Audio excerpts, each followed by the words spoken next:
একই বিল্ডিংয়ে থাকলে এখন কিন্তু অনেক সময় একজন একজনের খবর নেওয়া হয় না, কিন্তু আমাদের বিল্ডিংয়ে যেখানে আমার বেড়ে ওঠা, সেখানে আমরা সবাই সবার সাথে খুব ভালো সম্পর্ক, আত্মার সম্পর্ক।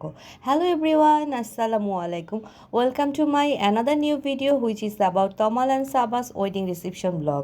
কেমন আছেন সবাই? 21 এপ্রিল ছিল এই রিসেপশন প্রোগ্রামের অনুষ্ঠান। তো আমরা সন্ধ্যার পরে রেডি টেডি হয়ে বের হয়ে যাচ্ছি। এই যে রামিসা রুমাইসা আপনাদের সবাইকে হাই হ্যালো দিচ্ছে। তারা তো অনেক এক্সাইটেড, তাদের তমাল মামার বিয়েতে যাচ্ছে, বিয়ের রিসেপশন প্রোগ্রামে যাচ্ছে। তো আমি আমার বাসা খিলগা থেকে রওনা দিয়েছিলাম। যেহেতু রামিসা রুমাইসার সিটি এক্সাম চলছিল, তাই আমি আমার বাসা থেকে গিয়েছিলাম। আর পরদিন এক্সাম না থাকাতে আমাদের জন্য অনেক সুবিধা হয়েছিল। আর আব্বু আম্মু তারা গিয়েছিল কলাবাগান থেকে। আর আমার ভাইয়া ভাবি সেদিন যেতে পারেনি। আমার ভাইয়ের মেয়ে ময়নার আসলে এক্সাম ছিল, আর ভাইয়ার অফিসে মিটিং ছিল। সো দ্যাটস ওয়াই তারা যেতে পারেনি। আর প্রোগ্রামটা হয়েছিল ঢাকা ক্যান্টনমেন্ট সেনাকুঞ্জে। যেহেতু তমালের ওয়াইফ হচ্ছে একজন আর্মি অফিসার, লেফটেন্যান্ট, সো সেজন্য ওইখানে প্রোগ্রামটা হয়। আর তমালে আম্মু, আন্টি এবং তনিমা আপুদেরও পছন্দের ভেন্যু ছিল। সবাই ওদের জন্য অনেক অনেক দোয়া করবেন, আর আমাদের দোয়া আর শুভেচ্ছা তো ওদের জন্য সবসময় রইল।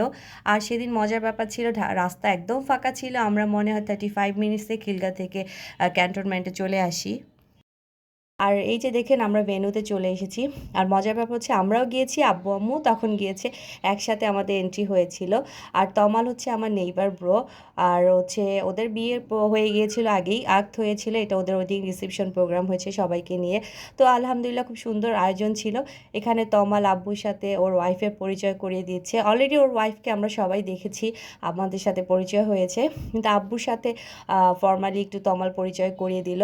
আর মাশাআল্লাহ সবাই কিন্তু তমালের জন্য আর সাবার জন্য দোয়া করবেন। এখানে তমালে আম্মু, আমাদের ডিয়াজি আন্টি, আমার আম্মু সবাই মিলে ছবি তুলছিল। আমরাও সবাই একটু ছবি তুলে নিলাম। আর তমাল যেহেতু একজন মিডিয়া কর্মী, তাই এই সময় অনেক মিডিয়া কর্মীরা এসেছিল, অনেক সেলিব্রিটি গেস্ট দাওয়াত ছিল। তো তমাল তাদেরকেও অ্যাটেন্ড করা নিয়ে একটু বিজি ছিল।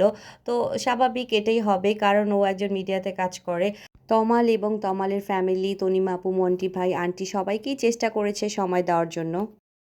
তো সব মিলিয়ে আলহামদুলিল্লাহ সব দিক থেকে চেষ্টা ছিল সবাই যাতে খুশি থাকে। আর আমরা আব্বু আম্মু আমরা একসাথে বসে গিয়েছিলাম টেবিলে। তো kacchi biryani, chicken roast, beef rezala, naan রুটি, বোরহানি, সালাদ, ফিন্ডি এগুলো ছিল আইটেম। আলহামদুলিল্লাহ অ্যাজ ইউজুয়াল এখানে খাবার সবসময় মজার হয়। আমরা আগেও অনেক খেয়েছি, আমার কাজিনদের বিয়ে হয়েছে, আত্মীয় স্বজনদের অনেকের বিয়ে হয়েছে। সো এই যে মজার মজার, আমি তো এই নান রুটিটা খুব এনজয় করে খেয়েছি বিফ দিয়ে, কিন্তু কাচ্চি বিরিয়ানি অ্যাজ ইউজুয়াল আমি খাই না, জাস্ট ছবি তোলার ভিডিও করার জন্য নিয়েছিলাম। পরে ওর বাবাকে আমি মাংসটা দিয়ে দিয়েছি, খাসির মাংস, যেহেতু খাবার নষ্ট আমি কখনোই করি না, পছন্দ করি না। তো আলহামদুলিল্লাহ অনেক সুন্দর একটা গেট টুগেদার ছিল। তমাল যেহেতু একজন মিউজিশিয়ান, তাই সেখানে কিন্তু মিউজিকের ব্যবস্থা ছিল। সুন্দরভাবে একদিকে লাইভ মিউজিক হচ্ছিল।